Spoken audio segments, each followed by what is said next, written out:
तो दोस्तों मैं आ गया पूरा व्लॉग लेके दोस्तों मुंबई टू गुजरात। तो मेरा पूरा व्लॉग देखना और मेरे को फुल सपोर्ट करना और वीडियो अच्छा लगे तो सब्सक्राइब करना। चलो देखते हैं पूरा व्लॉग। अभी मजा आएगा ना भिड़ो।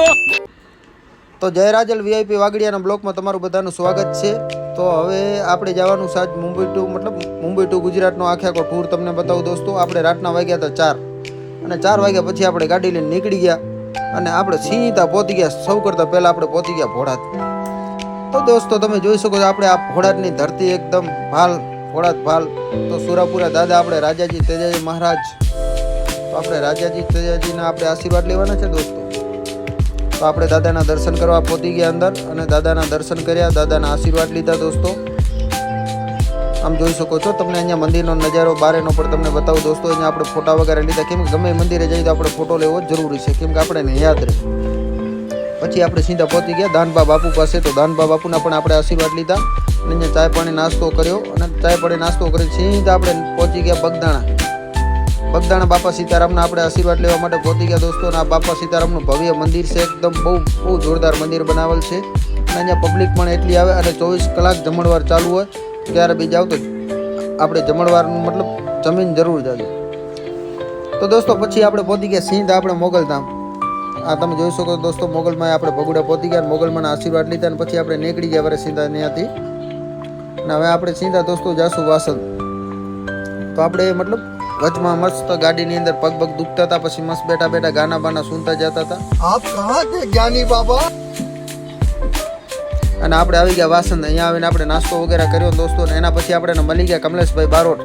તો આપણે કમલેશભાઈ બારોટથી થોડી વાર મુલાકાત કરી, એ હારે ફોટા વગેરે લીધા દોસ્તો અને પછી થોડી વાર ટાઈમ પાસ કર્યું। સીધા પછી આપણે હવે જવાનું ડાયરેક્ટ સુવા માટે આપણે ગેસ્ટ હાઉસ।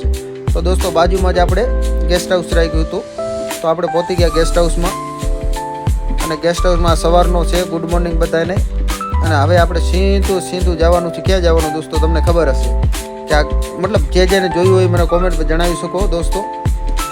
તો આપણે સીધા હવે જવાનું છે પાવાગઢમાં મહાકાળી માના આશીર્વાદ લેવા માટે દોસ્તો। તો આ કમસે કમ સમજ લો ને 3 કિલોમીટર સુધી તો આપણે ડુંગર ઉપર જવાનું છે ગાડી લઈને।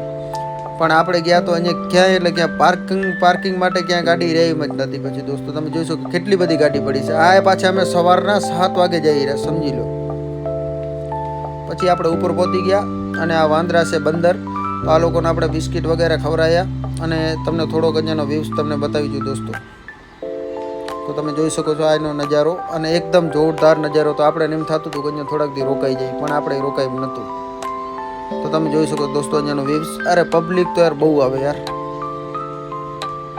અને હવે આપણે સીધા જશું લિફ્ટમાં, કેમ કે હવે હાલીને તો આપણે ઉપર ચડવાની આપણામાં હિંમત નથી। તો પછી અમે બેસી ગયા લિફ્ટમાં। તો લિફ્ટમાં બહુ મજા આવી દોસ્તો। તમે જોઈ શકો છો લિફ્ટનો તમને થોડો ઘણો નજારો બતાવું। ક્યારે બી જે પાવાગઢ ગયો હશે એને તો ખબર જ હશે। અને જે અમારે હાલીને ચડવાની ઈચ્છા હતી પગથિયા ઉપરથી, પણ એટલી બધી આપણામાં હિંમત નથી રહી, એટલા માટે સોરી। તો આમ જો દોસ્તો આ લિફ્ટનો નજારો, અમારે જગદીશભાઈની સ્માઇલ તો જુઓ યાર। તો પછી આ જોઈ લો કેવું એકદમ મસ્ત એકદમ નજારો, એકદમ મજા આવી ગઈ। આપણને એવું લાગતું હતું કે ના અહીંયા થોડાક દી રોકાઈ જઈએ, બહુ મજા આવે। એના વિડીયો સારો લાગે તો સબસ્ક્રાઈબ જરૂર કરજો। મળીએ નેક્સ્ટ વિડીયોમાં દોસ્તો।